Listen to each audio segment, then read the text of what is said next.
Welcome to Adapt NCLEX. Are you ready to pass your NCLEX? If you can score more than 65% on this NCLEX practice question, 85 question that cover multiple systems that the NCLEX tests most of the time, you are ready. It's challenging, but stick with me. Stop the video, answer the question on your own, use it as a test plan, and take note of your score as I go through each answer choice. I may be a little bit faster, but I want you to stop your video, answer it, then see the rationale. Let's get to it. First question. Are you ready? I did not design this to scare you. Look at it. It's EKG. I know a lot of people have EKG. I put EKG first. Don't run away. Don't worry about it. I got you. Don't be scared. Face the EKG. This is what you have. A nurse is caring for a client who is on continuous cardiac monitoring. The monitor displays this rhythm. Which action should the nurse take? Immediate synchronized cardioversion, immediate defibrillation, immediate high quality CPR, immediately notify the healthcare provider. What is the EKG? This is what you see. How do you interpret it? Look at the rhythm. What do you think? This is what they give you. What would you do? Immediate synchronized cardioversion, immediate defibrillation, immediate high quality cardiopulmonary resuscitation, immediate what? Not immediately notify the provider. What do you do? What are you going to do about this? What I want you to know is look at the rhythm again. There is a signal, all of them flat. There is a signal, all of a sudden, everything is flat. What is this telling you? This is asystole. They can present it like that. You have a rhythm signal and a flat line. If there's a flat line, what do you do? How do you manage asystole? You don't synchronize because there's no heartbeat, right? You don't defibrillate because it's not a shockable rhythm. You perform high quality CPR. You don't need to notify the provider. Somebody needs to notify the provider. First question, EKG. How do you do? I know you get it. If not, let's get to it. Next one. Same strategy. Which cardiac rhythm should the nurse identify? What is that? Name it. And nurse is caring for a client who is on continuous cardiac monitoring. The monitor displays this rhythm. Name the rhythm. Sinus rhythm, sinus tachycardia, atrial fibrillation, sinus bradycardia. You just have to name it. I'm not asking you to overthink it. Name the rhythm. Stop the video, put down your answer, let me know, and so that you can keep your score. But if I'm taking the NCLEX, this is the way I will approach it. First thing, when you see EKG, look if it's sinus. From here to here, let me draw a line and see if it's uniform. Do you think this is uniform? Look at it. If it's not uniform, you get your answer. You stop there. Don't even go. But sometimes you have to look at the P wave and you see if there's a block. Look at this length. It's not the same as this length. And this one is even bigger than that one. So you have three different lengths. They are not the same. Look at it. Or you can count the RR interval. See the RR interval between each lead. From here to here, count them. If you count them, you can see this is short, this is longer, this is the same as that, different from that. This is atrial fibrillation. Based on that, it can be sinus rhythm, it can be tachycardia, but this is atrial fibrillation because it's not sinus. It's not sinus bradycardia. Straightforward. 2 down, right? Same strategy. What is the nurse priority action? A nurse is caring for a client who is on what? Continuous cardiac monitoring. The monitor displays this rhythm. The client is what? Diaphoretic, dizzy, and blood pressure. When the NCLEX give you this, they're telling you something. What is the nurse priority action? That's the key. I'm showing you the key ways to answer the question. Immediate CPR, immediate defibrillation, synchronized cardioversion, IV amiodarone drip. Then you look at the EKG and they said, what do I have? I need to know what this rhythm is before I can answer the question. What do you think this rhythm is? Same strategy. Stop the video, figure out if you monitoring this patient and you see this patient is diaphoretic, is dizzy, blood pressure is low, and they show you this EKG. What would you do? First identify the rhythm, look at the signs and symptoms they're giving you, and then answer the question. Lock in your answer already? As I explain it, lock in your answer and let me know. What do you think? So this is the rhythm. You can see from year to year, this is sinus. This is a sinus rhythm. So it cannot be AFib. This is all sinus, uniform. But there's too many P waves. This is the T wave, but there's too many P waves, right? And it look like saw-toothed, right? Since it's uniform, it can be AFib. Too many P waves that are saw-toothed. This is Aflutter, atrial flutter. And if this is atrial flutter, I told you patients diaphoretic, dizzy, and blood pressure is low. That means they are what? Symptomatic. When you have tachyarrhythmia and you have symptoms, you should do what? CPR is not going to help because the heart has not stopped. Immediate defibrillation, this is not the shockable rhythm at this time, right? You don't even have to defibrillate. You need to synchronize cardioversion. Medication is not going to help right now because patient is symptomatic, hypotensive, dizzy, is in shock. You got to synchronize them right away to bring them back. So this is synchronized cardioversion. Which cardiac rhythm should the nurse identify? This one, you just need to name it. A nurse is caring for a client who is what? On continuous cardiac monitoring. The monitor displayed this rhythm. I decided to do EKG in the beginning to show you. You got to master this. You got to stay with it. You got to be comfortable. Like I said, this is challenging. If you can score over 85, you're doing great with adapting class. Which rhythm is this? This. You should be able to identify. What do you think? This is what I show you. What do you have? I will show you one strategy. Sometimes you see answer choice, you have no clue. But then there's obvious wrong answers there. Why would you pick the wrong answer? Eliminate the wrong answer. And whatever you left, if you have no clue, it's telling you is the right answer. This is what? There is no atrial rhythm. That tell you atrial fibrillation is gone. Right? And then these are all ventricular rhythm. But this is not ventricular fibrillation because I can see the ventricular rhythm. They are not chaotic. They are uniform of the same size. This cannot be supraventricular tachycardia. It's above the ventricle, right? It's not. This is all ventricular problem. SVT is gone. Therefore, this is the ventricular rhythm. You can see they are uniform. They are not chaotic. Therefore, it cannot be ventricular fibrillation. This has to be ventricular tachycardia. It's monomorphic ventricular tachycardia. Monomorphic. This is monomorphic ventricular tachycardia. And this is caring for a client who is on continuous cardiac monitoring. The monitor displayed this rhythm. The client report feeling lightheaded. What is the next priority action? This is what I show you. The patient is having lightheadedness. That means it's dizziness. He is having what? Signs and symptoms. What do you think? Do you give them 1 milligram of epi, 0.5 of atropine, transcutaneous spacing, high quality CPR? If you look at it, this is what? Stop the video once again, pick an answer and let me know. But this is what? Bradycardia. Patient has symptoms. We need to bring their heart rate up. Epinephrine is not going to help you. It's just going to jump the heart. Atropine is the medication you use.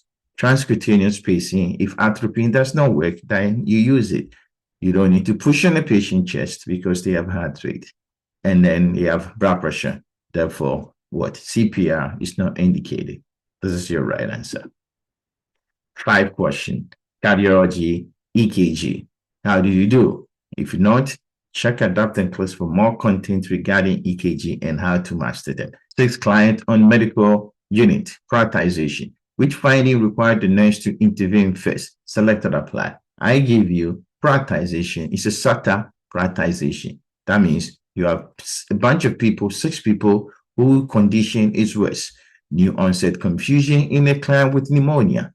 Chronic tremor in a client with Parkinson, sudden unequal pupil after head injury, report of a worst headache of my life. I have mild headache after lumbar puncture.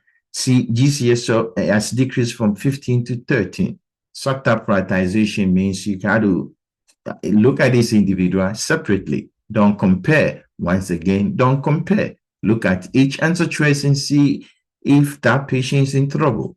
How do you answer it? You know, be sharp, pay attention, key concept. Onset, new onset of confusion in pneumonia, that's a problem. I don't expect that to happen in a pneumonia patient.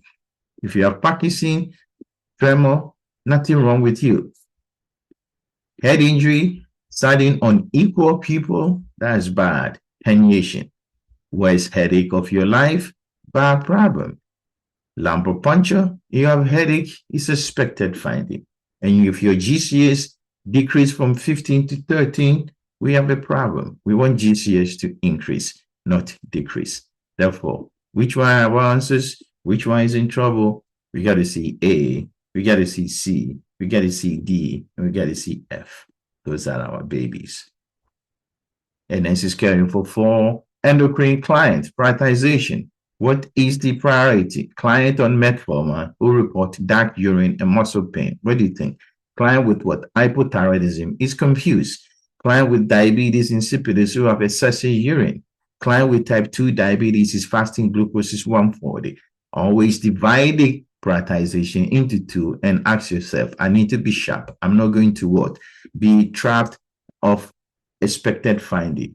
What do you think? Metformin, dark urine, hypothyroidism, confusion, diabetes insipidus, excessive urine, type 2 diabetes, fasting. If you read it that way in your head, you'll be able to figure out that, oh, one is a problem, one is not a problem. What do you think? Lock in your answer. You pick an answer choice. Let me know in the comment section. But I can tell you, if I'm taking this test, this is what I'll pick. Metformin, dark urine, well, that's bad. Lactic acidosis, but I have hypothyroidism patient who is confused. He can go into shock, mesothelioma, coma. Diabetes insipidus, I expect your urine to be high. Type 2 diabetes, your glucose is 140. It's the best you can get it. I'm seeing this patient. And this is assessing for maternity client. Your maternity patient. Pay attention based on the things they tell you and see who is in trouble. And 13 weeks with severe headache. Postpartum client with firm fundus at the umbilicus. Laboring client with what? Early deceleration on the monitor. The client is 2-day postpartum with lochia, that is what? Light. What do you think? A light lochia is okay. Early deceleration is not the problem. A firm fundus after birth is okay. But 13 weeks with a severe headache, problem. That's the patient we're going to see. This is our patient. We're talking about preeclampsia. Next is reviewing phone call from client on labor and delivery emergency phone line. Which client should the nurse see first or call first? 37 weeks gestation with the lower pain radiating to the groin and relief when the patient walk. 37-week gestation contraction that lessen after rest. 37-week gestation with lower back pain that radiate to the lower abdomen every 5 minutes. 37 weeks gestation with increased mucoid discharge that is brownish in color. 37-week gestation, lower back pain, abdominal, lower back pain and abdomen that increases despite what? Walking or resting. Who is in trouble? So who are you going to see? Who do you think need to be seen? 37 weeks with the lower back pain, right? It radiates to the groin, but it goes away with walking. You don't need to see that. That's no labor. 37-week contraction goes away after resting. That's not through labor. 37 weeks gestation with the lower back pain. It goes to what? The lower abdomen, and it's occurring every 5. That's frequency, that's pregnancy, labor, because it's regular contraction occurring every time and is going to the groin. 37 weeks with increased mucoid discharge that is brownish in color. Well, that's not labor, right? It does not involve discharge. 37-week gestation, lower back pain, and abdomen that what? Increase despite walking and resting. What do you think? The pain never goes away. The pain is still there. That's a problem. These two patients, we have to see they are in labor. D is not in labor. You can have a mucus plug that comes, but that is not, it may be blood show, but that's not the beginning of labor. Just pay attention. Those that are blood show does not indicate labor. Pay attention to that. And this is caring for 4 clients on the surgical floor. Which client should the nurse assess first? A client with what? Documented latest allergy who just arrived from the OR with the Foley catheter and multiple drains in place. A client 2-hour post-surgery with thyroidectomy who report tight feeling in the throat and has hoarse voice. A client with the heart failure reporting new shortness of breath after receiving 1 liter of normal saline bolus. A client with sepsis receiving vancomycin who now report generalized itching and flushing face. This is a hard prioritization. Like I told you, the whole questions are hard. They may be really, really, really hard, but that's the thing. If you can score high, you're doing great. That means if you can master this, you already done it. What do you think? Prioritization. Who do you want to see first? Break it down. Figure out who's in trouble. And then bring your content. Latest allergy. I got a mail. If the patient has anything that has latest allergy, that's a bad problem. But this patient has surgery, thyroidectomy on the neck. He said tight feeling in the throat and the voice is changing. Heart failure. He has new shortness of breath. Bad problem. After you give them a bolus, you put it in pulmonary edema, vancomycin, flushing in the face, and itchy. If you have to pick one and you have 1 second, who would you see first? You got to see this guy. He has a airway. His airway is compromised. He's bleeding in his neck, and he has hoarse voice. It's a problem. I know. C, a shortness of breath. Yeah, that's breathing issue. D is what? Red man syndrome. A, I got to worry if they have something that maybe they may be allergic to, but B is in trouble. And this is caring for 4 client on mechanical ventilation. The high pressure alarm has sounded for each client. Which client should the nurse see fit? You have to know pressure alarm. These are really high yield fact, things you need to know. High pressure alarm, when you see it, what do you mean? Blockage. Therefore, look for answer choice. That's a blockage. That's all. A client with pneumonia, bilateral crackles, and increased secretion. Is that causing the blockage? A client with asthma patient who is wheezing and using accessory muscle. Is that blockage that bad? Patient with COPD, dyspnea, and a barrel chest. It's tracheostomy, dry mucous membrane, and a thick secretion. They all have high pressure alarm. That means something is blocking it. But if you have 1 second, which place would you go first? They all have bad problem. I want you to think of the situation and you see who's going to die if you don't do anything. You stop the video, you pick your answer, you should pick the asthma patient. Using accessory muscle and is wheezing in addition, is in trouble. COPD patient, barrel chest is normal. Bilateral crackles, increased secretion, just secretion. Tracheostomy, also too much secretion. I'm seeing B. And that's from a pediatric unit is floated. Now we're on delegation assignment, right? Floated to the medical surgical unit. Which client assignment is most appropriate? It's a nurse from peds is floated to the medical surgical unit. The strategy, give them something that they're comfortable, somebody they know, somebody they can use their skills. Client with DKA requiring what? Hourly blood glucose is okay. A new tracheostomy patient that requires suctioning. Patient is post-op 2 days appendectomy and he's already eating. Patient is awaiting cardiac catheterization. The pediatric nurse, what do you think? Who would she love to see? Who would she bribe you to see? I bet you she's going to bribe you to give them appendicitis patient because what? She know about that patient. The rest are all in trouble. They have too much need that they need specialized nurse who work on the unit. And then from the labor and delivery unit is floated, the same to the medical surgical unit. You better give them a patient that they're good at labor and delivery. A client, which client is the most appropriate to assign to this nurse? Client with chest pain is awaiting cardiac catheterization. Same strategy. I'm trying to emphasize that. Client 2 days, you just had their cholecystectomy for discharge. Client who has diabetes, who need assistance to walk and in glucose monitoring. Client with a sickle cell disease is requiring a bunch of IV opioid administration and close monitoring.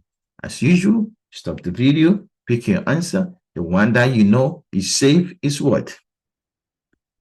Don't pick number 2. That's a trap. Once again, post cholecystectomy is going home. It's not in the hospital. It's going home. This is a trap, NCLEX trap. It's going home. Write it down. When they're going home, you need to give them specialized teaching. This nurse cannot do that from the peds unit. Cardiac catheterization patient need a bunch of stuff. Patient with sickle cell also is sick. We give them that. And this is making assignment for a staff of what? RN, LPN, and a new graduate nurse. Which assignment is most appropriate for the new graduate? Treat them like somebody who has no clue, but still a nurse, but give them something within their scope of practice that they're able to do. Client with chest pain is waiting cardiac catheterization. Do you think a new graduate can do that? A client with 24-hour just had appendectomy is on clear liquid dye. Client with amyotrophic lateral sclerosis, right? With dysarthria, that's airway problem. Pulmonary embolism, who is going to start IV heparin? You know, based on the way I read it, based on their content, based on the fact that you watch Adapt NCLEX, you master this. When you hear this, something should be ringing in your ear. Therefore, which one would you pick? I know you're going to pick the right one. I give you the clue before I give you the answers. That anybody who is stable, a stable patient, appendectomy patient who is eating. Which of the following client can the RN safely delegate to LPN? Anything that does not require what? Assessment, right? Evaluation and teaching, but they can reinforce all the teaching, assessment, and everything. Therefore, a client with multiple sclerosis needing assistance with ambulation. Whoa, that's easy, easy B, right? I'll pick that one for you. Client with suspected stroke presenting with facial droop and slurred speech. What do you think? Client with osteoarthritis requiring scheduled oral pain medication. Client with postpartum hemorrhage soaking a pad every 50 minutes. Client with stable colostomy needing routine stomach care. Client with hypothyroidism in myxedema coma requiring IV Digoxin. Remember, you got to give them something they can take care of. No assessment, no teaching, no education. By reinforcement, they can do it. Which one? Suspected stroke need assessment, negative. The scheduled oral medication for osteoarthritis, that's fair game. Postpartum client soaking pad every 50 minutes, hemorrhage, unstable. Colostomy, needing routine stomach care, they should be able to take care of it. Patient in myxedema coma, negative. They can't do that. That's bad. And this is assigning client to an experienced LPN. Don't be trapped. It does not matter whether they experience, they still LPN. So give them things within their scope of practice. The scope of practice does not trump your experience. Experience LPN. Which of the following clients are appropriate to delegate to the LPN? Client with COPD who needs scheduled inhaler administration. Client 2 hours post mastectomy requiring initial wound assessment. Client with diabetes who need routine insulin administration and blood glucose check. Client with new onset confusion and fever requiring IV antibiotic. Client on warfarin therapy who need education about dietary vitamin. Client with stable hypertension who require reinforcement of medication adherence. Stop the video, pick your answer, think about it, then you answer the question. I give you enough by asking you to stop the video. So actively stop the video, pick your answer. If you're watching this and you are normal system and pick your answer, let me know. But I can tell you COPD patient is stable for LPN. Mastectomy, the word initial would make you not to select that answer. Diabetes patient, return sugar is fine. I'm using words, as you can see. That's the way you should approach the question. New onset confusion, negative. Warfarin who need what? Education. They don't provide education. They reinforce it. Client who has hypertension, he just needs reinforcement. We can give it to them. So those are the right answer. It's ACF. Number 17. Number 17 is infectious control. We move to the different. So how much infectious control you need? Stick around. I told you this was a hard test. I picked things that the NCLEX you cannot go away with. And I look at the test plan, things that they ask all the time, and I've created this 85.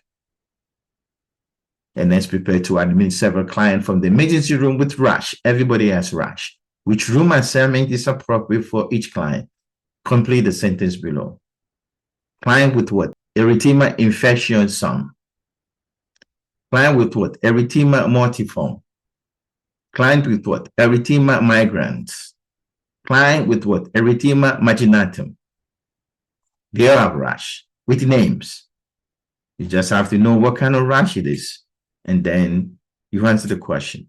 If you don't know, I want you to write it down. Stop the video, pick a pen and paper, and put it in your note. There is 4 types of rash the NCLEX will strap you. Erythema infection. Does that need private or semi-private? It's a standard precaution. Therefore, semi-private. Erythema multiforme is also a standard precaution, semi-private. Erythema migrans is also a standard precaution, semi-private. Erythema marginatum, also standard precaution. That's all. That's all you need. Those are the way you can understand them. And this is the names of the disease. You can take a picture. Fifth disease, multiforme is allergic reaction, migraine is Lyme disease, and marginatum is rheumatic fever. Infectious control. Which infectious control precaution the nurse should institute? And nurse prepare to admit a client from the emergency room with severe generalized urticaria. Don't let the NCLEX trap you. It does not matter if it's severe or generalized. It's not infectious. If it's not infectious, it can be airborne, droplet contact, just standard precaution. The pregnant nurse is assigned to care for several clients. Infectious control safety, right? Which client should she avoid, right? And one of them is rubella, impetigo, ringworm, or mononucleosis. What do you think? Stop the video, put your answer, let me know. I know you pick it. What do you think? Which one the nurse should not go towards? I can tell you, mononucleosis is a standard precaution. Therefore, they should be able to see them. Ringworm, what do you think? Impetigo, what do you think? Rubella? Impetigo? Yeah, it's not good. But what is the one that's going to cause the baby a problem? Rubella. Rubella is a bad problem. It's very teratogenic, so pay attention to that. Which infectious control transmission-based prevention the new graduate should implement? About what? A new graduate is planning care for a client with Clostridium difficile. What is that? Do you wear a client wear a gown in the room? Do you use hand sanitizers for all visitors? Do you institute droplet precaution? And do you use single dedicated equipment? This is a multi-level question to let you think. How do you put it together? Did you pick your answer? I will reveal the answer. I will show you the key fact, and now we'll put it together, and you can see that you can find the answer. What is your answer? First, let's look at what the question is asking you. All it's asking you is pay attention to Clostridium difficile. What would you do to prevent transmission to other nurses? That's all. Then you ask yourself, Clostridium difficile is C. diff. And what is that? Contact precaution. If it's contact, institute contact precaution strategy. Client does not wear a gown in his room. Wrong answer. If it's C. diff, everybody wash their hands, soap and water. You don't institute droplet precaution. Therefore, I'm going to use single-use equipment. Which 3 actions by the new graduate need further teaching? Selected apply. That means they're doing something wrong. At workshop session on infectious control strategy, which 3 action by the new graduate need further teaching? They've attended infectious control strategy. So if they do something that is wrong, you need to intervene. Need further teaching. That's all. That's what the question is asking you. Then let me show you the answers and then answer them. Single-use equipment for a client with MRSA. Do they learn from the workshop? Next, wear surgical mask while caring for a client with West Nile virus infection. Client with Legionnaires infection is assigned into a private room. Next, when N95 when caring for a client with rubella infection. Client with parvovirus B12 infection wear surgical mask in the hallway. What do you think? What do you think? Do you pick your answer? Infectious control. How do you answer the question? Go with the strategy we've been talking about. Select and apply. Don't over-select. Pick those you're 100% confident. They said pick 3. That means 3 answered 30. Therefore, that's also good for you. Need further teaching. That means bad problem they're doing here. Infectious control. MRSA. Do you use a single equipment? Oh, yes, that's what we do. Therefore, no need to worry because it's contact. Patient West Nile virus. This is the standard precaution. Therefore, don't need to wear surgical mask. We got to intervene. Legionnaires infection is a standard precaution. Therefore, no need for private room. Mostly semi-private.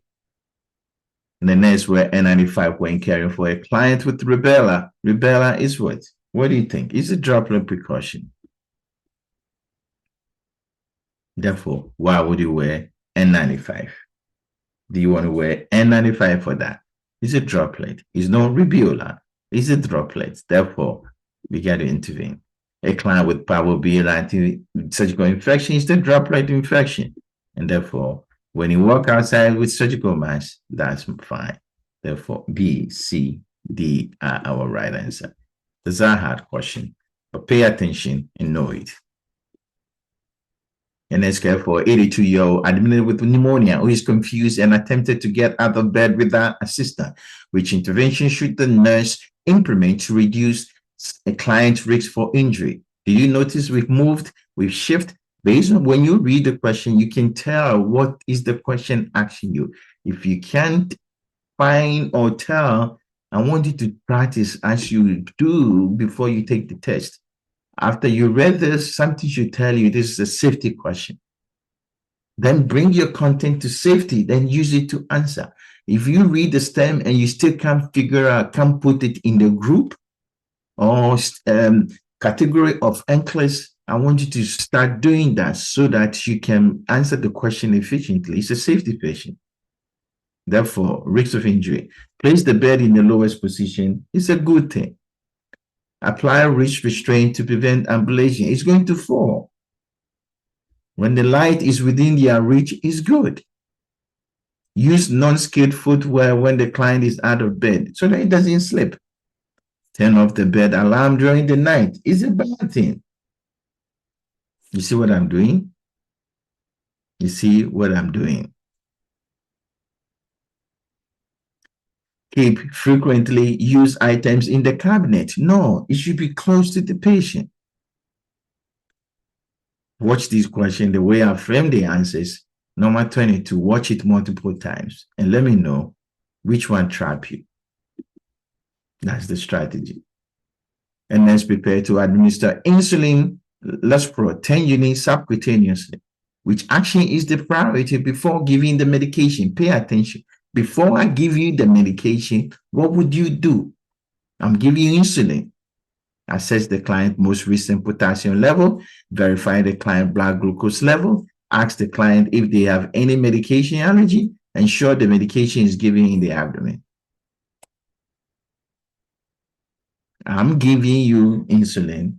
What should I check before I give you? This is not a hard question. It's to just let you know there will be a simple one like that. Don't think I'm trapping you. Don't think the NCLEX is trapping you. We got to make sure we know their glucose.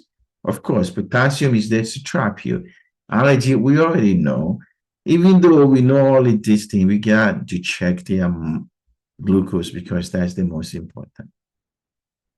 Which action promotes safe oxygen use? That means oxygen use safety, no fire, anything like that. And this is caring for a client receiving oxygen via nasal cannula 4 liters. Which one ensures safety? Like I told you, I pick things that they will ask you. Fire, safety, infections control. You can't run away from it. You post no smoking sign in the what? In the room. The petroleum-based lip balm for dry lips. That's what the patient using. Petroleum-based lip balm. You keep tubing hanging freely to prevent tripping. You keep oxygen at least 5 feet away from the open flame. And you ensure electrical equipment is in good condition. Is this okay to promote safe oxygen use or implement? That's all. No smoking sign is good. Petroleum will catch fire. You should not keep the tube hanging freely. Well, that's a trap I put to prevent trap. Tubes should not be, you shouldn't be seeing them. It should be under things that you pack away because it's a trip hazard. Hanging is easy to trip on it. Oxygen should be downward. What do you think? Keep oxygen at least 5 feet from the open flame. It's too close. 5 feet is too close. Use electrical equipment in good condition. That's good. So this E was a trap. You need minimum 10 feet. I put them to sound good. This is what the NCLEX been doing to you.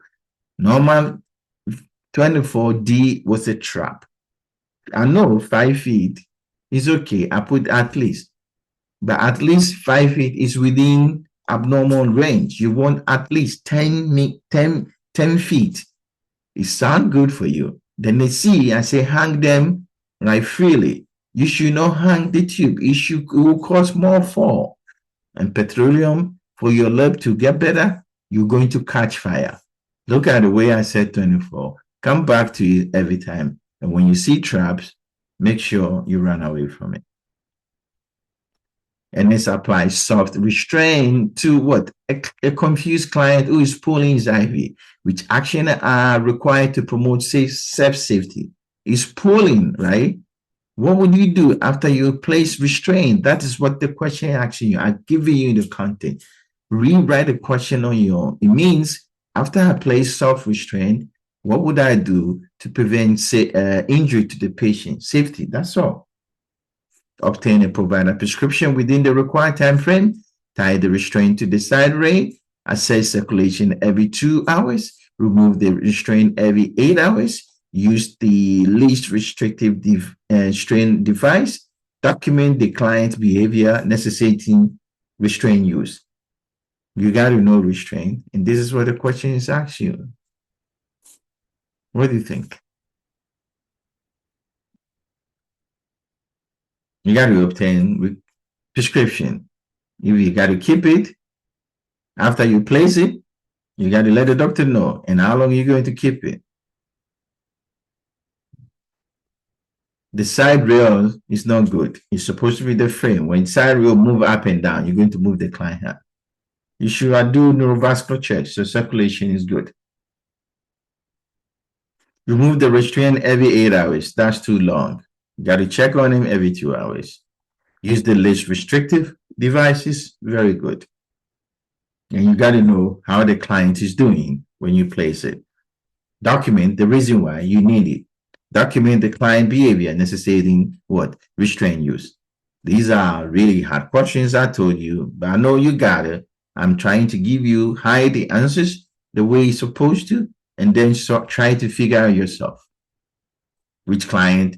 The new graduate who identify higher risks of fall. I'm using language of what? Risk reduction at the same time, what? The new test plan language, right? You're seeing it. All I'm asking you is who is going to fall? That's all. After a hospital workshop on fall in the hospital setting, who is at risk of fall? Who is more likely to fall? Client who use prosthesis due to right below knee amputation, is on tirazosin, is a female, is a male, benzodiazepine, and is using assistive device. Who is going to fall? What do you think? Easy one, A and F, they're all using something, right? To let them work. Therefore, one of them at risk of fall. If you take medication like that will make you orthostatic, you're going to fall. So you see what I'm doing, breaking down the question. Older patient will fall. Just because you're a female doesn't mean 55, you are not old. So you're good. Which action should the nurse take first? Prioritization 101. And nurse is caring for the post-op client who has not voided for 8 hours. I've changed the movement. Now we are on elimination. It's a fundamentals, but I focus on elimination. Things you have to see when you see patients. Elimination is a good thing to know. Very good. The client report lower abdominal pressure. Which action should the nurse take first? Has not voided 8 hours and if still feel pressure, what would you do? You see this, you hear this all the time on the floor. This is a common situation, scenarios. What have you been doing in this situation if you're still working? When you see this kind of question, let me know in the comment. Put down in the comment and you see in real life, what do you do? Do you let the patient drink? Do you perform bladder scan? Do you insert the catheter or let the doctor know? These are 4 common scenarios you hear all the time. He has no pee. It's been 8 hours after surgery, and he's reporting pressure. I can tell you, we got to do a bladder scan. See if there's a urine there first before you can do something. You call the doctor, he will ask you, what is the bladder scan go? How much fluid is he getting? All these things before he can let you do straight cut. So we got to see if the bladder is full or not.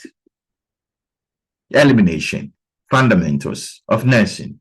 A nurse is teaching a client with chronic constipation. We got to eliminate about non-pharmacological management, which statements indicate correct understanding. Elimination, constipation. How do you teach the patient to eliminate without taking medication? This is the way you should break the question. I've broken it down. It's a select and apply. Don't over-select. Pick those you're confident. I will increase my intake of whole grain and vegetables. I should limit my fluid intake to prevent bloating. I will try to walk every 20 to 30 minutes daily. I should ignore the urge to have a bowel movement. I can establish a routine time to use the bathroom. Elimination, constipation, non-pharmacological. Which one do you think is the right answer? Whole grain, fiber is good.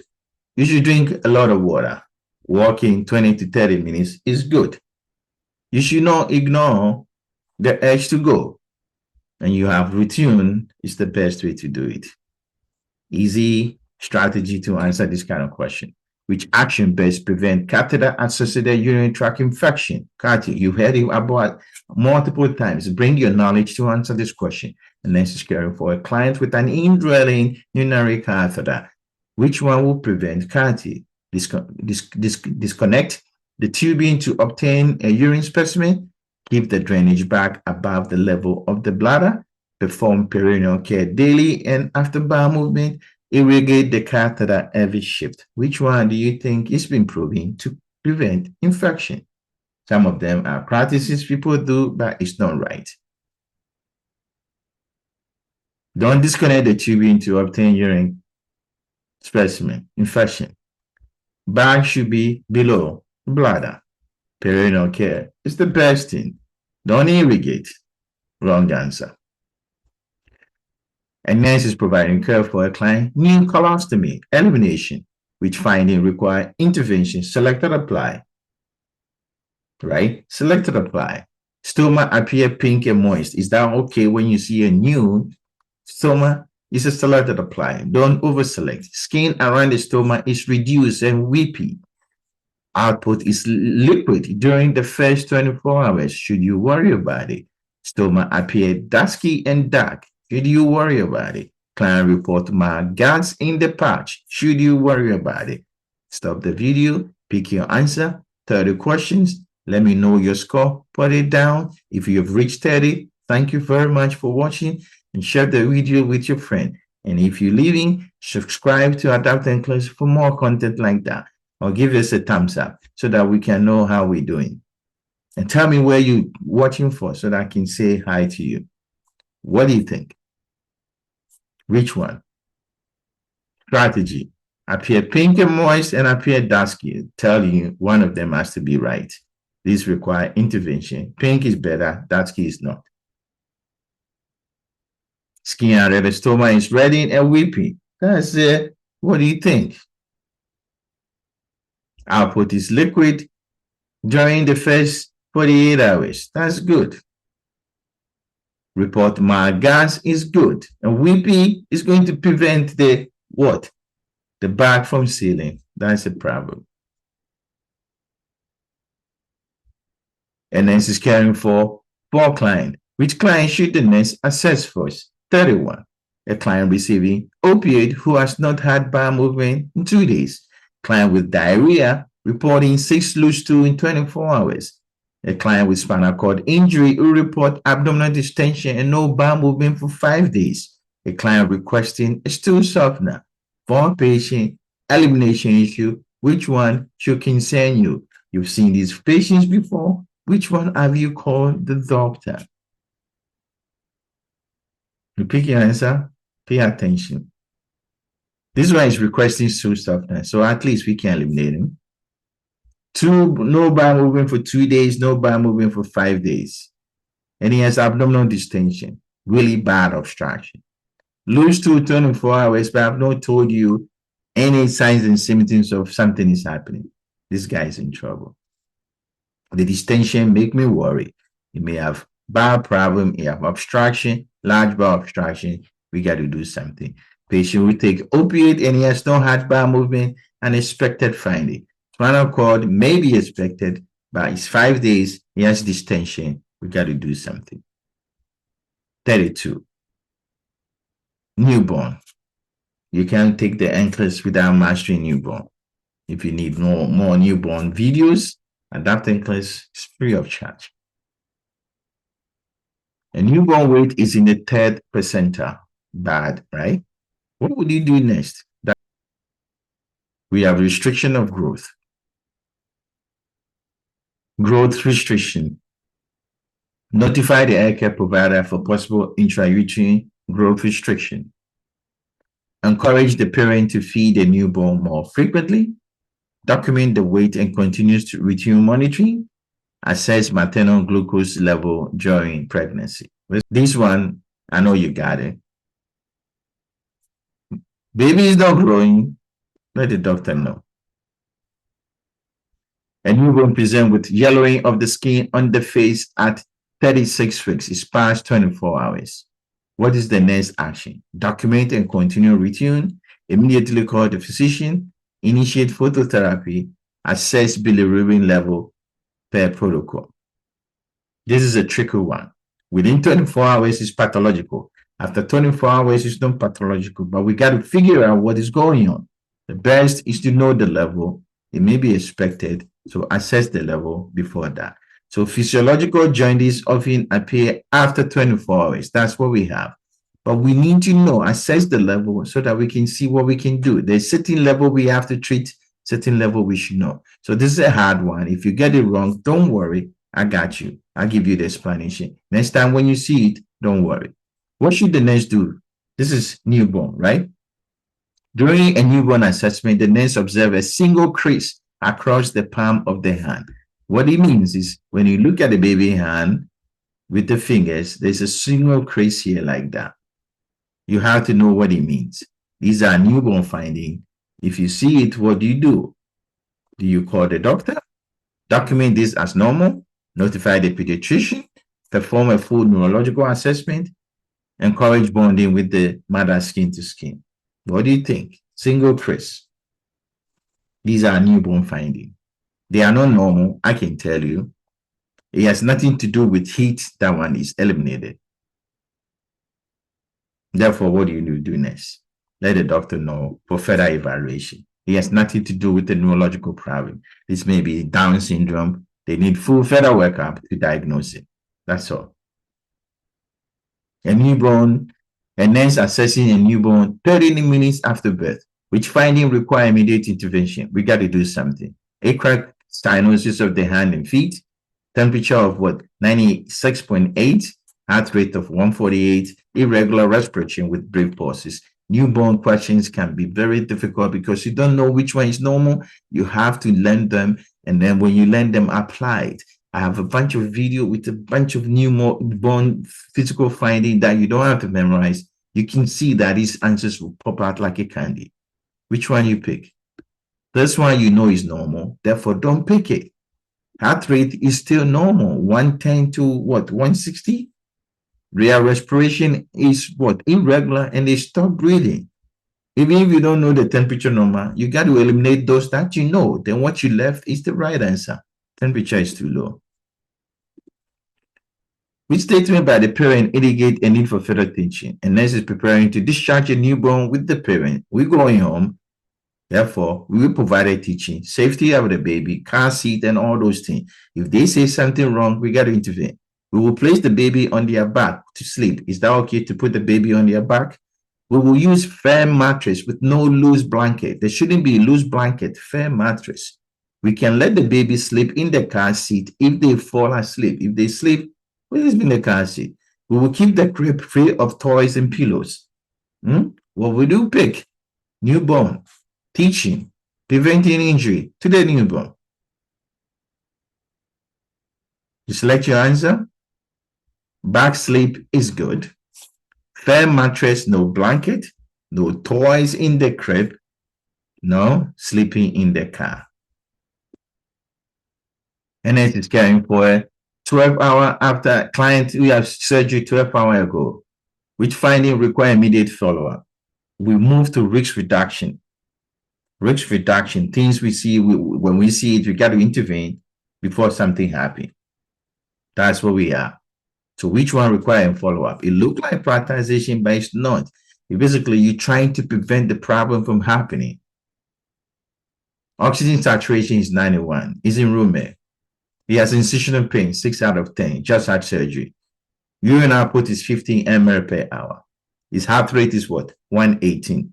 Bowel sound are absent. I can't hear anything. And blood pressure is 88 over 54. Which one, when I see, I should be running to the doctor? I say, hey, we got to do something. What do you think?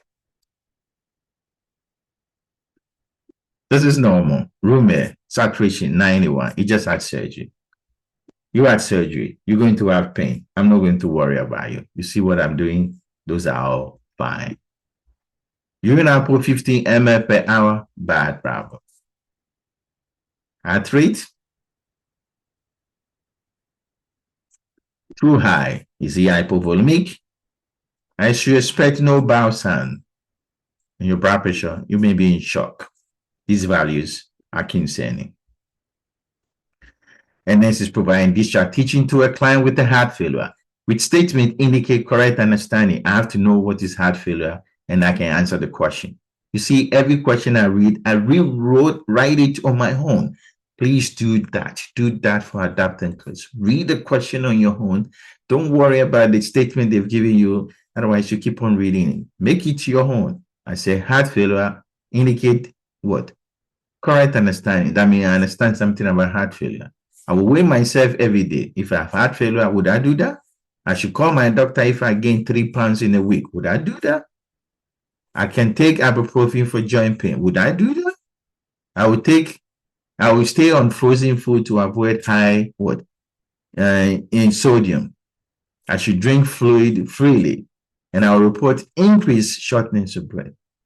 Of course, if I have increased shortness of breath, I will call you, the doctor. Expect that. I shouldn't be drinking freely.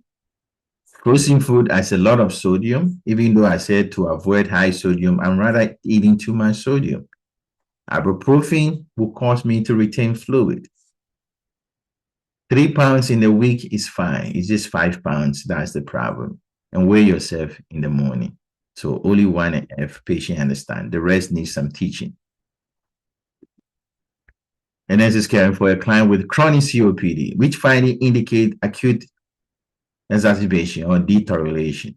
That means they're doing bad and you have to intervene.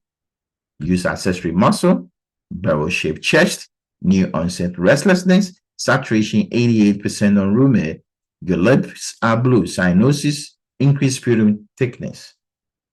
What do you think? Which one tell me you are in trouble as a COPD patient, exacerbation? Nobody use the accessory muscles.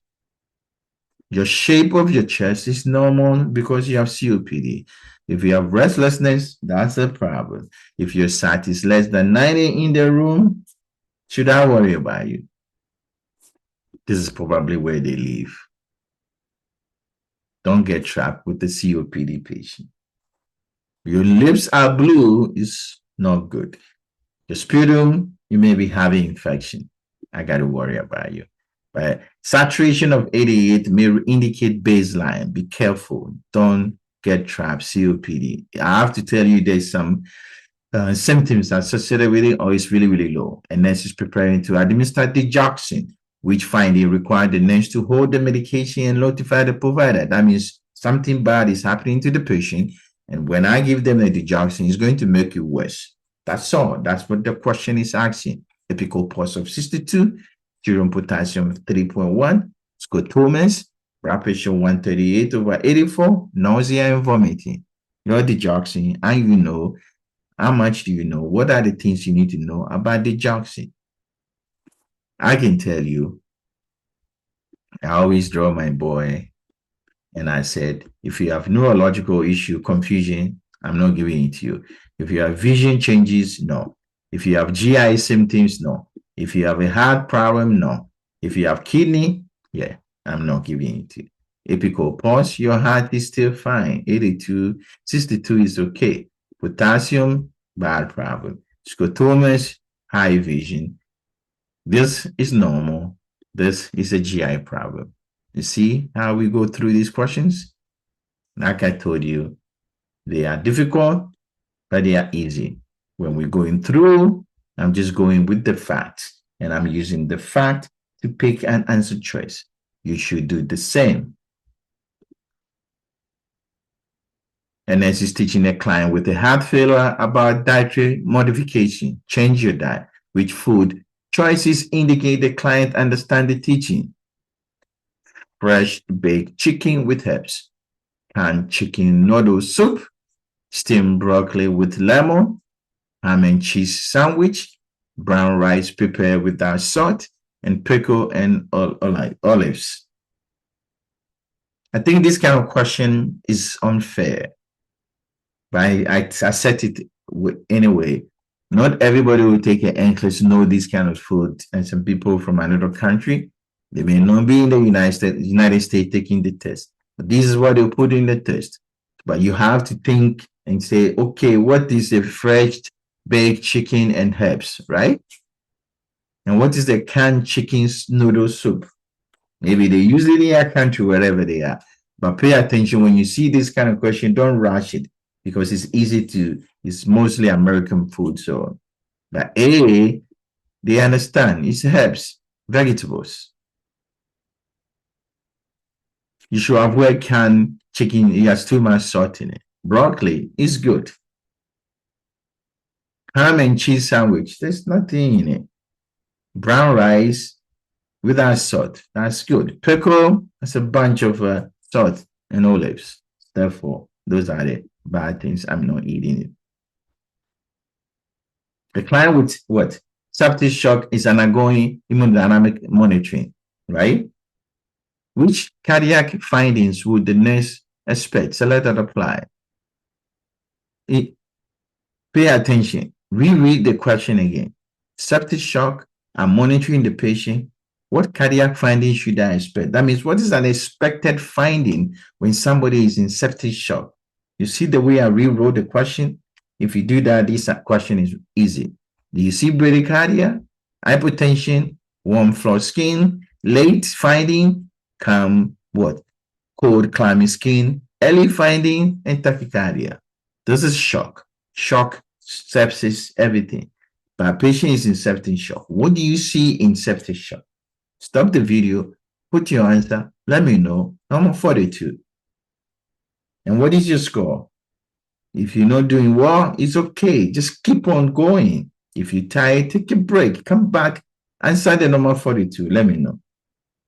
Shock, sepsis, you should be tachycardic, no bradycardia. Of course, because you are in shock, hypotension. Your skin is going to do what?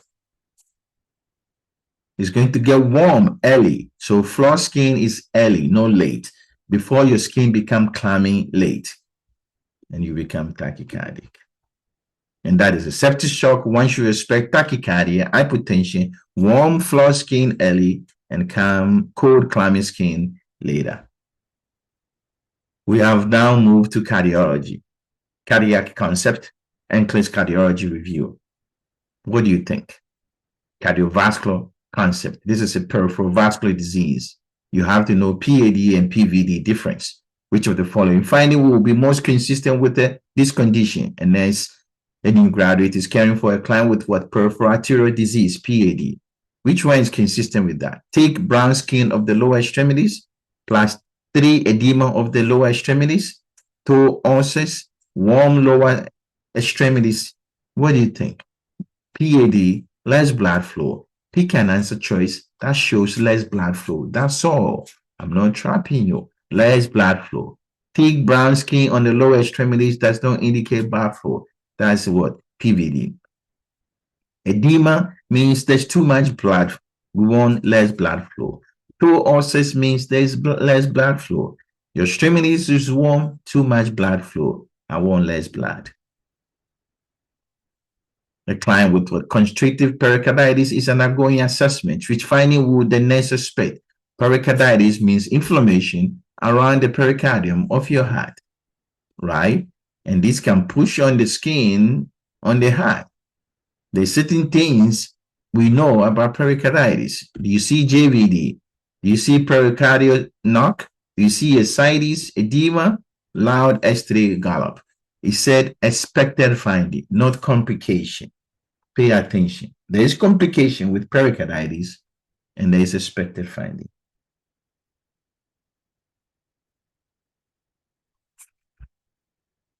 The key word is here, constrictive. That means I'm pushing on you. It's not just pericarditis. Constricted means I'm constricting you like tamponade. I'm pushing on you. You're going to have JVD. You can't pump your heart. Because of the restriction on the pericardium, you can hear a rub, pericardial knock. You see what I'm doing? If you're getting JVD, then blood is not flowing. You get ascites from it.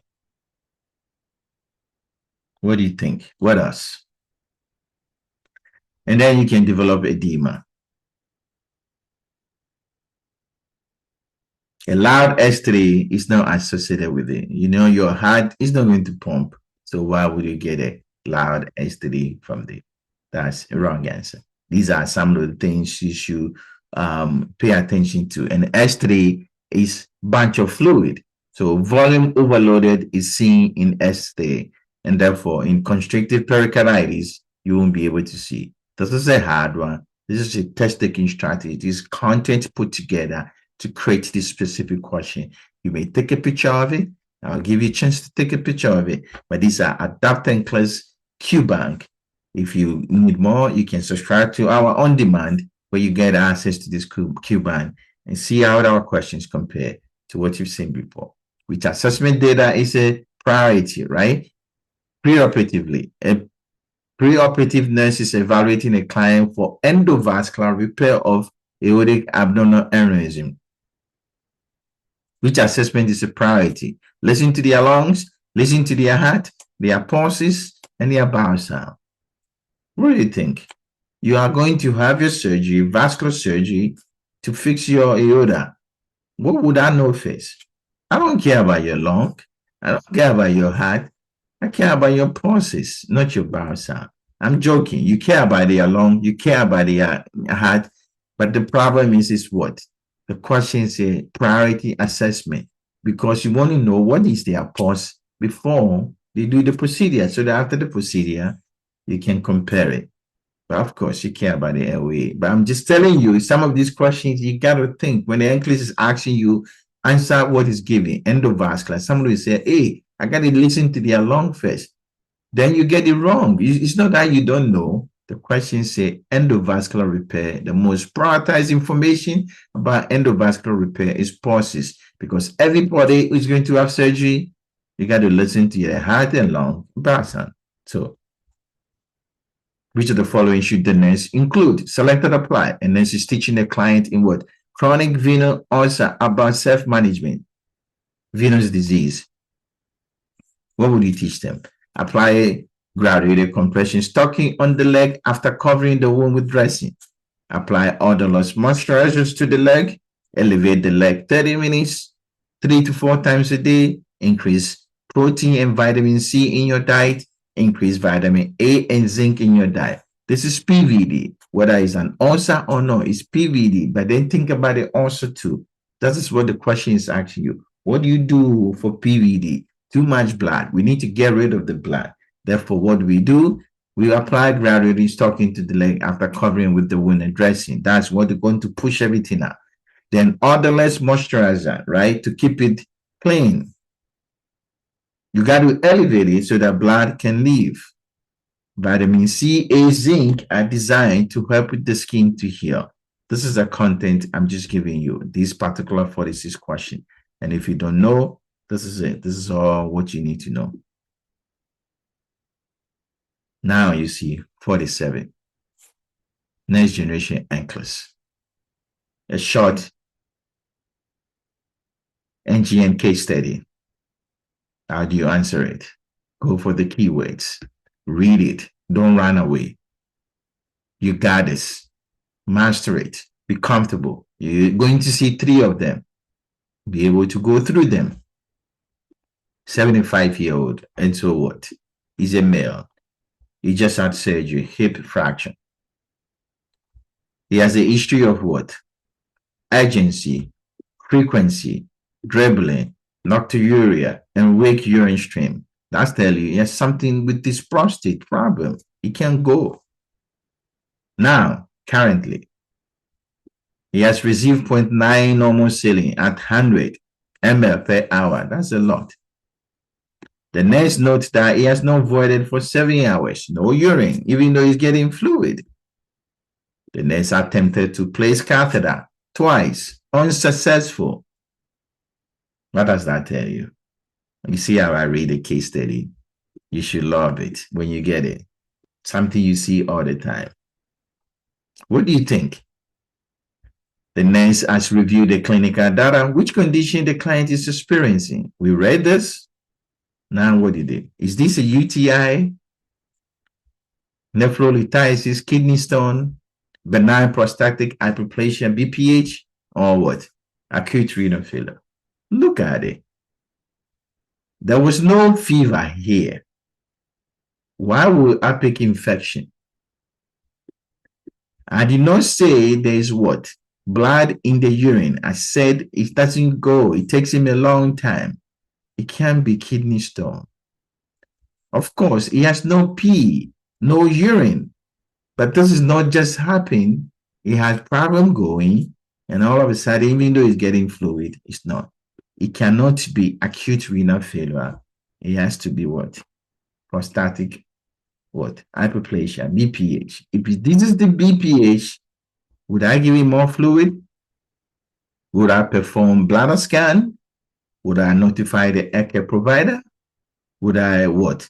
This is a bow tie question. You got to make a diagnosis, then you look at the action. Don't do the action before that. Would I provide pain management or prescribe what? Phenoxyl paracetamol. Which one? The strategy, if you pick this, eliminate. Patient is receiving IV fluid. I'm not giving any more. IV fluid will be go to the kidney. Bladder scan to see if he has blood fluid in his bladder. Is that okay? Should I notify the care provider? Pain management. I don't need to give him pain. He has no pain. He can't go. Prescription for this. This is for UTI. Pain management is for kidney stone. Therefore, notify the provider. 7 hours he has no pee. Check the bladder and make sure if there's what? Fluid in it. That's all. Now, after you do that, what do you monitor? You monitor how much urine is making. Bladder volume will decrease. The bladder is not going to get distended, and you monitor how much urine they make. You don't care about kidney stone because it's not kidney stone. You don't care about groin pain because that's kidney stone. You don't care about fever because that's UTI. This is how you do both types. Straightforward, find the diagnosis, go for your action, and then monitor what you know is the problem. Therefore, here we know this is BPH. We're going to perform bladder scan, let the doctor know. And then what we do? They check for bladder volume decrease and then urine output. That's all. That's what we're going to do. This is teaching a client prescribe omeprazole. Now we're on pharmacology. But what did I focus on? I focused on mostly GI pharmacology. A bunch of them are GI pharmacology. Which statement indicate correct understanding? Omeprazole, PPI. I will take this medication with meal. I should take this before breakfast. I will stop this medication once my symptoms improve. Should you do that? I will crash this medication for easier swallowing. What is your answer? Pharmacology. If you need more help, I did a bunch of pharmacology series. You should watch it. But this is omeprazole. How do you take it? You shouldn't take it with meal before. Strategy 1 and B are one of them are right. Stop the medication if your symptoms improve. No, a long time. Talk to the doctor. You shouldn't crash them. It's easy. Which finding should the nurse monitor? Select or apply. The nurse is reviewing admission. The nurse is reviewing. And this is reviewing adverse effect of what? Famotidine. This is famotidine. This is what? H2 blockers. They are not PPI. Which finding should the nurse monitor? Select or apply. Confusion in the older adult, bradycardia, diarrhea, gynecomastia, and headache. If you never heard it before, never seen this medication, they are H2 blockers. We use it for antacids. The certain things you have to know. It's bad in older patients. Therefore, you should monitor for confusion. It does not cause bradycardia. Don't worry about it. It can cause diarrhea. It changes the GI flora. It does not cause gynecomastia. It can cause headache. These are some of the things you will see in patients taking what? H2 blockers, especially cimetidine. And a client with chronic kidney disease is prescribed what? Antacid. Like I said, I focus on GI pharmacology. Which type should the nurse question? Kidney patient, chronic kidney patient should not take specific antacid because then it can affect their kidney. Which one? Calcium, aluminum, magnesium, and sodium. Which one is bad for renal failure? This is something very high yield that you need to know. Magnesium. They hate magnesium. Magnesium antacid is bad for kidney patient. It will accumulate and it cause toxicity. Therefore, any patient who has chronic kidney disease should not be taking magnesium hydroxide. And then administer sucralfate. It's a GI pharmacology to a client with duodenal ulcer. Which instruction should the nurse provide? It's the most important. You need to tell them what is sucralfate. I call it's a cement. It's not antacid. It coats the surface and provide relief. How do you take it? That's the instruction you provide. Some of the signs and symptoms, you got to tell them. You're going to get constipation. It's okay. It's a cement. You should not take it with meal. You should not take it with any medication. Empty stomach. It's the best way to take this medication. Don't take it at bedtime. You take it twice a day or once a day. Clients receive chemotherapy is prescribed ondansetron. Ondansetron is for nausea. That's why they're giving it to you. Antiemetic. By a specific side effect is supposed to know. And you should pay attention. NCLEX will ask you, which finding indicate the medication is effective. I've given you the answer. It's an antiemetic. Decrease bowel sounds, absence of nausea and vomiting, increase appetite, reduce abdominal distension. Why I give it to you? What is the effectiveness? Nausea, vomiting. which adverse effect will require immediate provider notification. What is the problem? Patient is taking metoclopramide. If you're taking metoclopramide, which of this I should let the doctor know? Involuntary facial movement, restlessness, drowsiness, and dry mouth. I have a video on YouTube on all the anti-emetic. There's 4 of them. They are ideal. They will ask you so many side effects, but each of them have their specific side effect. If you're taking metoclopramide and you see this, which one? I can tell you all of them have anticholinergic effect, but there's one major side effect you should never forget. Extrapremural symptoms. All the antiemetic, ondansetron, metoclopramide, scopolamine, they all have anticholinergic effect. Which of these is anticholinergic? Drowsiness, restlessness, dry mouth, all anticholinergic. Which one is dangerous? EPS, involuntary facial movement, tardive dyskinesia. That's the problem. The client with what? Acute infectious diarrhea asks for loperamide. He has infectious diarrhea. He's taking Imodium, loperamide. What do you tell them? Best response. This medication will stop the infection. It will be used safely for all diarrhea. You should double the dose for a quick relief. It should be avoided in fever and bloody stool. I can tell you, if you have infectious diarrhea, don't take Imodium, loperamide, this one. And then she's teaching the client prescribe lactulose for hepatic encephalopathy. You have to know lactulose. It's a good medication. It has so many things, small medication with a bunch of information. I put it in the selected apply to emphasize teaching regarding lactulose, which statement indicate correct understanding. Selected apply. This medication help lower ammonia level. I should expect 2 to 3 soft stool daily. I will stop taking it if diarrhea occurs. I should increase fluid intake. This medication treats constipation only. It's given to you because you have encephalopathy to lower your. That's why it's given to you. 2 to 3 bar movement is the best.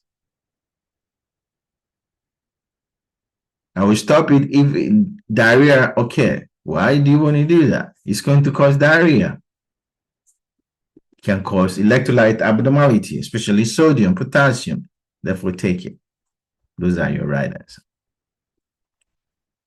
A client with ulcerative colitis is prescribed mesalamine. I told you I focus on what? GI pharmacology. If you're having problem, it's all GI pharmacology.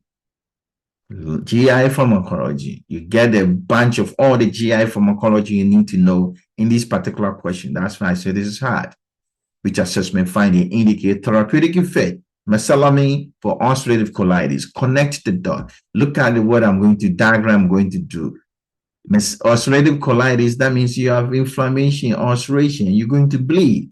If I give you mesalamine, it's going to take care of it. Therefore, which one indicates that it's doing your job?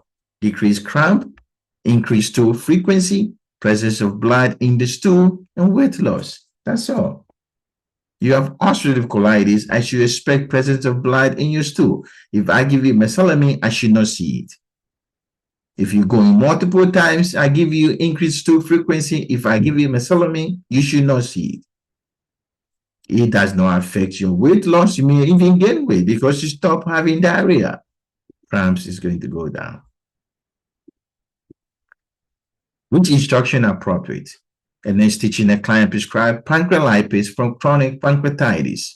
Same thing. If you confuse cystic fibrosis, the same medication you're going to give them. Whatever teaching you know, use it. Don't say, oh, I've never seen pancreolipase with pancreatitis. Cystic fibrosis affected the pancreas. Pancreatitis chronic can affect the pancreas. If I prescribe pancreolipase, the teaching is the same, whether you take it for cystic fibrosis or chronic pancreatitis. That's how you bring your content. Take with every meal and snack. Crush the capsule before taking it. Swallow capsule whole. Wipe your mouth after administration. Take on an empty stomach. Yay. What do you think? I know you know about cystic fibrosis. They take it with meal. They should not crush it. They can open it and pour it in there on their soup. Swallow whole. Oh. and then you wipe my mouth, but not an empty stomach. No. The mouth wiping prevents irritation. Empty stomach, you need food to take it with. You should not crush it. You swallow it as a whole. You can sprinkle it on your food. But the same thing you teach a cystic fibrosis patient, the same thing you teach this patient. Maternity. Maternity. Is that a problem for you? Every Sunday, I make a video on maternity. You should check it. I've done a bunch of videos for you guys so that you can become good at it. Based on recommendation I've got, people always have problems. So I make videos on maternity, everything that you need to know. So this one, fetal heart monitoring. Nurse is caring for a client receiving oxytocin and observe this fetal heart monitoring strip. What is the priority nursing action? This is what you see. And then you see this. What would you do? Stop the oxytocin infusion, place the client in a knee to chest position, place the client in a lateral position, notify the provider. Because you got to read the strip. The first thing you do, look at the button. If you see more than 5, something is wrong. 1, contraction, 2, 3, 4, 5, 6. Contraction. Baby is not happy. His heart rate keep on going up. But I don't see any deceleration or anything like that. This is telling you tachysystole. The uterus is over being stimulated from Pitocin to stop the Pitocin. There's nothing to place mommy on position because I don't see any deceleration. Therefore, don't, because you know me, positioning is always good. The EKG, the strip doesn't say any deceleration, so don't pick it. Therefore, this is a trap. Number 1 is the right answer. And this is caring for a client with preeclampsia. Which finding is most concerning? Preeclampsia means over 20 weeks, hypertension, or you're having signs of symptoms regarding what? Preeclampsia. If you have no reflexes, if you have epigastric pain, you have headache and facial edema. All of them can happen in preeclampsia. But which one, when you see, should tell you, oh, bad thing is about to happen? Bad things. Bad things. What do you think? Facial edema associated with the preeclampsia, headache associated with the hyperreflexia. You may be probably about to have seizures too, because you want your reflexes to go down. But when you have epigastric pain, you're developing HEP syndrome. HEP syndrome is worse than preeclampsia. Therefore, that's your right answer. That is the thing. When we see signs of liver injury, that's end organ, that's a bad problem. A client with non-placenta previa begin having active vaginal bleeding. What is the next priority action? Placenta previa means the placenta is occupying the cervical os. Usually the placenta is here, now it's here. So it's more likely to bleed. Now receiving bleeding, do you perform Leopard? Do you start IV fluid? Do you perform vaginal exams? Do you ambulate the client to the room to void? It's a strategy. Don't worry about placenta previa or anything. Patient is bleeding. If I see a patient is bleeding, what do I do? This is how people just boil down on certain words is irrelevant. Patient is active bleeding. Active bleeding is shock. Which one is going to treat shock? Fluid. You're not supposed to perform vaginal exams. Why do you want to want the patient to walk? Leopold maneuver is used to change position. Patient is bleeding. Fluid. And nurse is monitoring a client in labor when a sudden change in the fetal heart rate pattern appear on the monitor. What is the condition should the nurse expect? Same thing. You see, in a sudden, compared to the previous one, this one there is dip. Is this fetal heart compression that you need to do causing it? Is this placenta insufficiency? Is this oligohydramnion? Or is this fever? First, you got to read what it is. You see mommy contract, baby heart rate dip very fast. Sometimes it happened before. So what do you think? That's the key.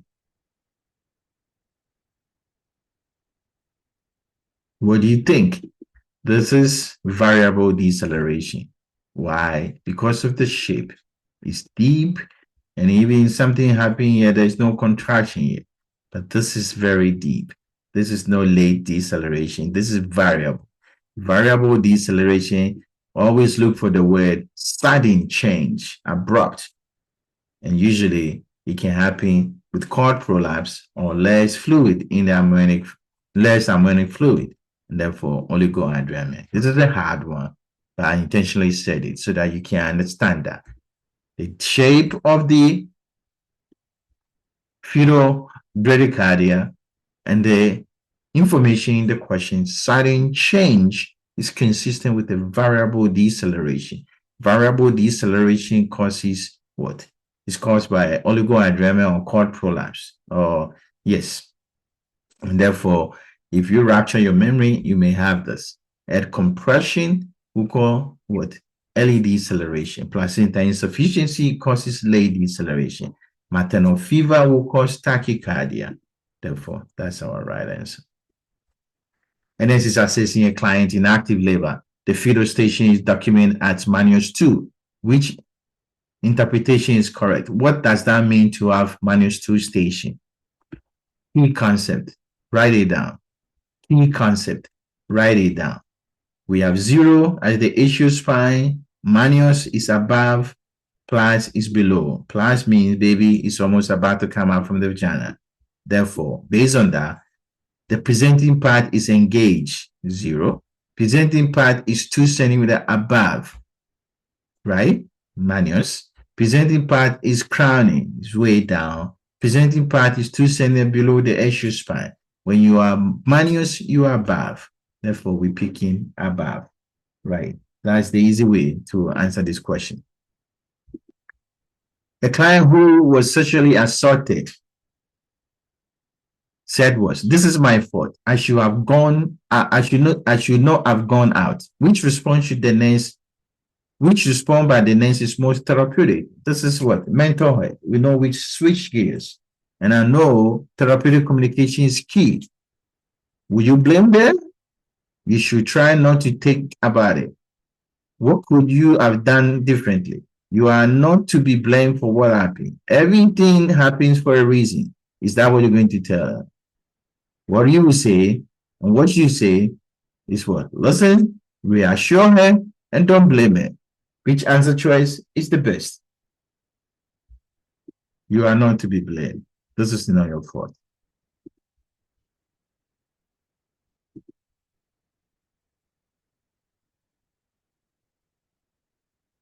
A client diagnosed with major depressive disorder say, my family will be better off without me.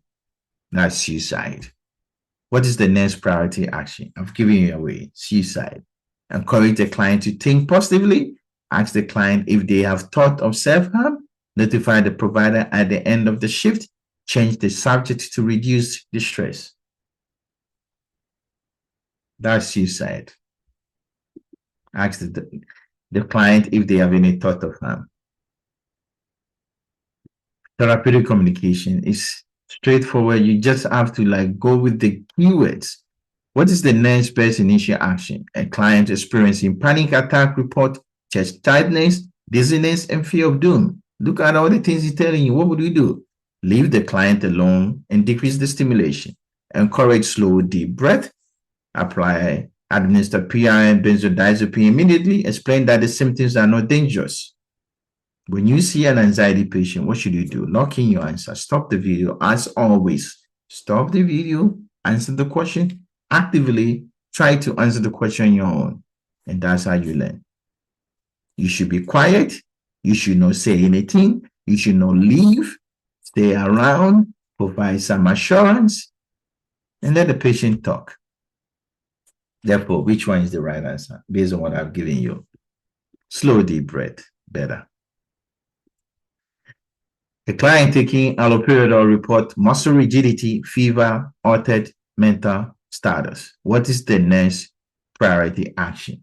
Patient is taking antipsychotic, all of a sudden, GCS mental status is affected. He has a fever, rigidity. Will you hold the medication and let the doctor know? Encourage oral fluid, reassure the client, administer the next scheduled dose.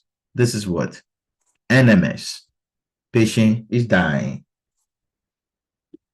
Doctor needs to know. Fluid is not going to help. Reassurance is not going to help. Should not receive any more NMS. A client with mania is pacing, is going back and forth, speaking rapidly, interrupting others in the group therapy. What should you do? It's a maniac. It's like an episode. Do you restrain this patient? What do you do? What do you think? Allow the behavior to continue to promote self-expression, right? Promote expression. Set clear limit on disruptive behavior. Place the client in seclusion. Confront the client in front of the group.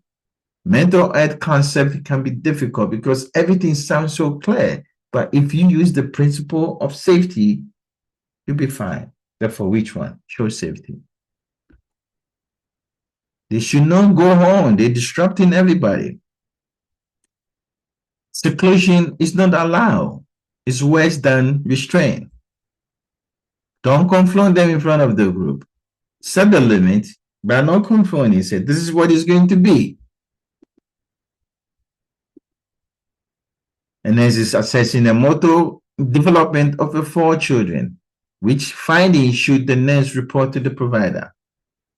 You see something? Pediatric. We move to pediatric nursing. Like I told you, this one is like covering every area, knuckles of things you don't know. You have to know. What do you think? Pediatrics. 3 months, 6 months, 12 months, and 10 months. What can they do? I know this is always a problem. But if you check out that thing, class, our videos, I've summarized them, make them easy for you to understand. Slow, little things the NCLEX will ask you. What should the 3 months do? If you have an issue, look at the way I approach it. Cannot lift their head when prone. He's prone, he's facing down, but he can't lift his head. Use rack motion to pick up what? Small object. Cannot pull to stand. It's the 10-month-old. 12-month-old use pencil grab to pick a small object. Pencil grab, right? It's a fine motor skill. So who is in trouble? If you can't lift your head after 3 months, that's a problem. 10-month-old should not be able to stand on his own. That's why he pull to stand. And this racking motion to pick an object because they don't have fine motor. Therefore, 12-month-old, it's good to use pencil. And this is assessing a child in the clinic. The parent report that the child play mostly involve what? Pretending to be Cinderella and act out of the story with toys and drawing. Which age groups should it be? What is the problem? This is how the kid is playing. Playing pretend play. Imaginary. Which group? Is it an infant, toddler, preschool, or school age? School age involved in corporate play. That's not what this guy is doing. Infant, solitary, alone. Toddler, parlor play. Imaginary play is a preschooler. That's the key, and this is the concept. What is your score so far? We're on 70, almost done. How are you doing? If you're tired, take a break, come back, send me the question, NCLEX practice question, NCLEX review question, NCLEX questions and answers with test-taking strategy to master these 85 questions, covering everything you need to know for the NCLEX, for nursing school too, for nursing student too. A 2-year-old infant on choosing their own clothes, even if they do not match, is insisting, I want to wear this clothes. It does not match you. What Erickson stage does this represent, this behavior? A 2-year-old insists on choosing their own clothes, even if they do not match. Which Erickson stage does the behavior represent? Is it trust and mistrust, autonomy, shame, initiative and guilt, and industrious? Which age group would do that? They're insisting on doing something, no, even though we said no. Trust and mistrust is a young, less than 12 months old. 1 to 3 will want to be autonomic. That's why they want to do things on their own. Initiative is 3 to 5. They're growing. Now they're taking initiative. Inferiority is an adult one. It's 6 to 12 months old. They're getting bigger. They are not adult yet. So autonomy is what this patient is showing. I want to do this. I want to take autonomy. That's what we're seeing. Which activity best assess fine motor development in the 8-month-old? Fine motor, no gross. That means they got to use the little fingers. They got to show some finesse doing things. If you hold a soft rattle and you grasp it with your whole hand, if you follow command, does that show fine motor? Do you use your thumb and then what? A finger grabs with a small foot like a peanut?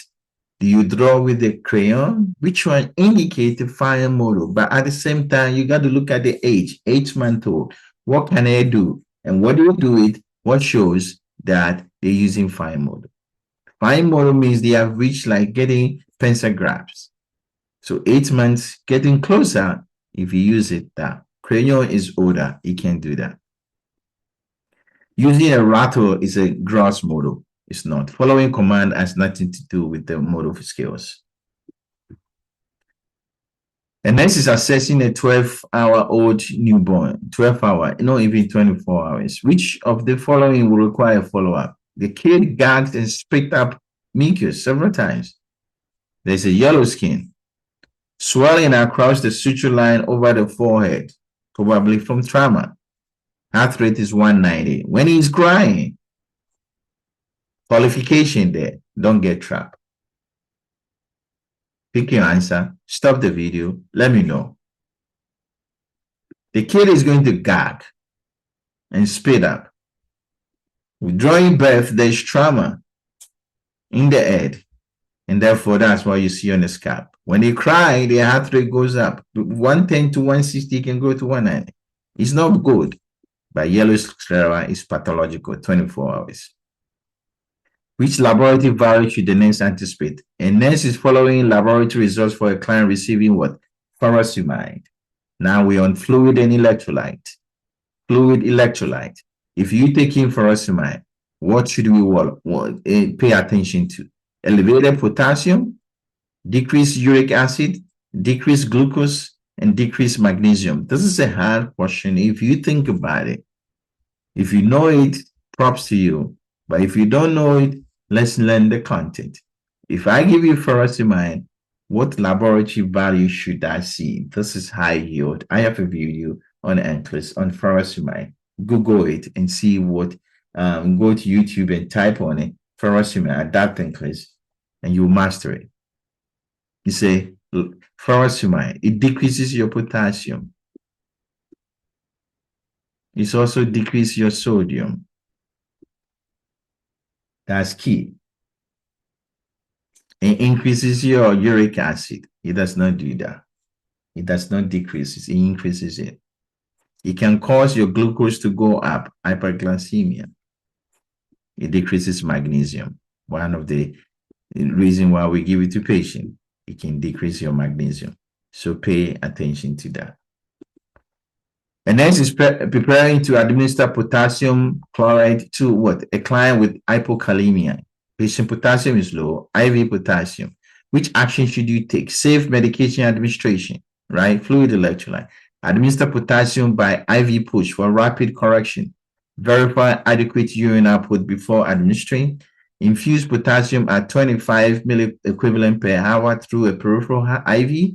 Add potassium chloride to a hanging IV bag at the bedside. Fluid electrolyte, safe medication administration. Master this with a potassium administration. These are nursing concepts, nursing fundamentals that you should be comfortable with. You pick an answer. Which one sound really bad in your ear?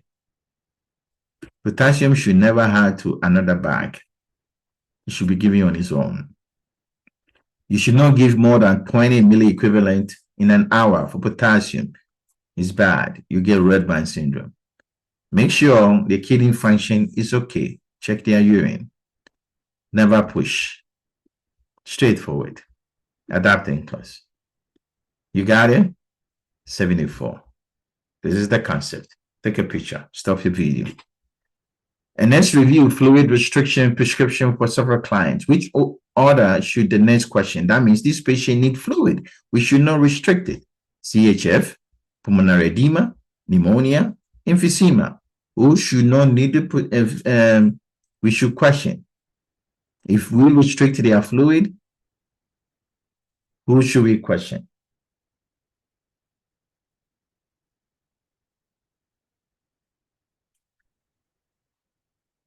COPD, CHF patient,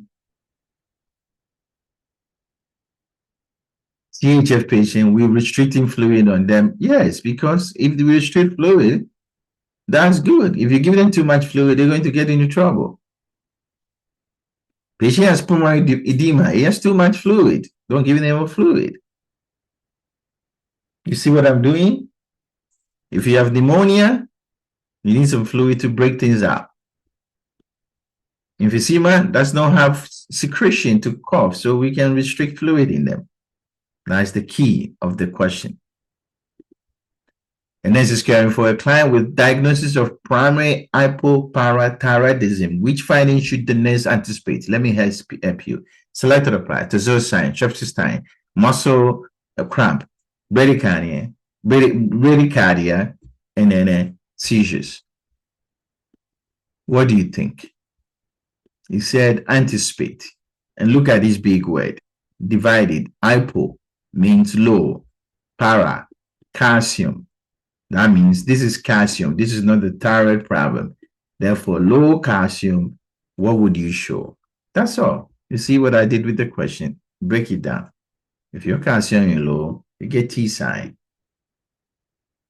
If your calcium is low, you get C sign. If your calcium is low, you get muscle cramp.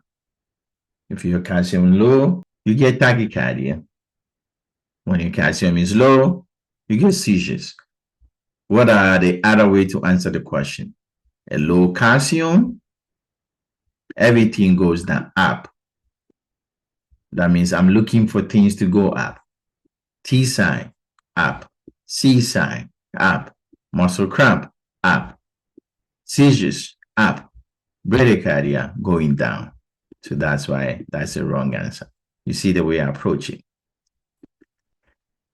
Which laboratory value indicate fluid overloaded? Which one means you have too much fluid in blood? Hematocrit go down. Sodium go down. BUN increases. Decrease urine specific gravity. Decrease serum osmolarity. Think about it. Too much fluid means what? Fluid overloading. If you have too much fluid in your serum, your hematocrit will do what? It's going to go down. Too much fluid in your serum, sodium go down. BUN is going to go down. Urine specific gravity. If you have fluid overloaded, think about it. If you have too much fluid on board, you're going to pee. When you pee, your urine specific gravity is going to go down. Too much fluid, your serum has too much fluid. Serum osmolarity is also going to go down. This is fluid electrolyte. Think about it carefully, and then you know that A, B, D, and E are all what you see. A client with what? BPH is being assessed in the clinic. Which factor increases the risk of prostate cancer? Select or apply. This is what? Health promotion. African descent. You are older than 65. You have a family history of prostate cancer. You have BPH and a history of smoking. Which one indicate that you're more likely to have prostate cancer? Black, older than 65, and a family history. BPH does not increase your risk. Smoking does not. Smoking is mostly bladder cancer.